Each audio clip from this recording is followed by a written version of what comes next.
Recorded Books presents an unabridged recording of The Wine Dark Sea by Patrick O'Brien, narrated by Patrick Tull. This book is copyrighted 1993 by Patrick O'Brien. This recording is copyrighted 1993 by Recorded Books. In the blue South Pacific, off the Sandwich Islands, the Surprise chases the American privateer the Franklin. Earlier, Captain Jack Aubrey had successfully defended Queen Puolani and her Polynesian people against a marauding rival king and his French mercenary allies. Also, in The True Love, he sent young Mr. Oakes and his wife, the beautiful ex-convict Clarissa Harville, back to England by way of Java. The Franklin's captain, unaware of their presence, had sailed into the harbour and into their grasp, and with Aubrey and the Surprise poised, the chase is on. I am Patrick O'Brien. The Wine Dark Sea is the 16th novel in the Aubrey Maturin series. I hope you'll enjoy listening to it. I will be back again at the end of the programme to talk some more about the novels. And now, The Wine Dark Sea. Chapter 1. A purple ocean, vast under the sky, and devoid of all visible life apart from two minute ships racing across its immensity. They were as close-hauled to the somewhat irregular northeast trades as ever they could be, with every sail they could safely carry, and even more, their bowlines twanging taut.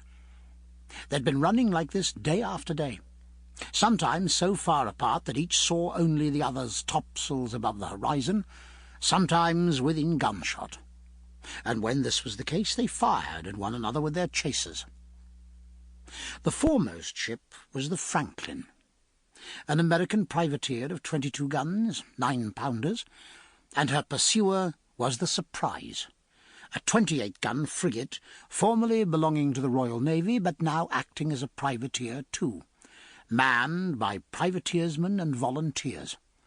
She was nominally commanded by a half-pay officer named Thomas Pullings, but in fact by her former captain Jack Aubrey, a man much higher on the post-captain's list than would ordinarily have been found in so small and antiquated a ship.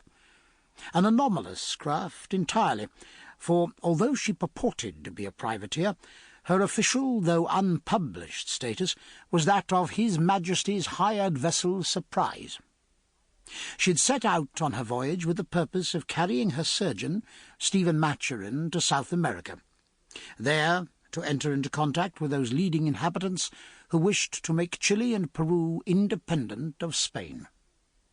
For Maturin, as well as being a doctor of medicine, was an intelligence agent exceptionally well qualified for this task, being a Catalan on his mother's side and bitterly opposed to Spanish, that is to say Castilian, oppression of his country. He was indeed opposed to oppression in all its forms, and in his youth he'd supported the United Irishmen. His father was a Catholic Irish officer in the Spanish service, in everything but the violence of 1798. But above all, far above all, he abhorred that of Bonaparte, and he was perfectly willing to offer his services to the British government to help put an end to it, to offer them gratis pro deo, thus doing away with any hint of the odious name of spy, a vile wretch hired by the ministry to inform upon his friends, a name associated in his Irish childhood with that of Judas, Spy Wednesday coming just before the Passion. His present undertaking, resumed after a long interruption caused by the traitorous passing of information from London to Madrid, gave him the greatest satisfaction, for its success would not only weaken the two oppressors, but it would also cause extreme anger and frustration in a particular department of French intelligence that was trying to bring about the same result, though with the difference that the independent South American government should feel loving and strategically valuable gratitude towards Sample complete. Ready to continue?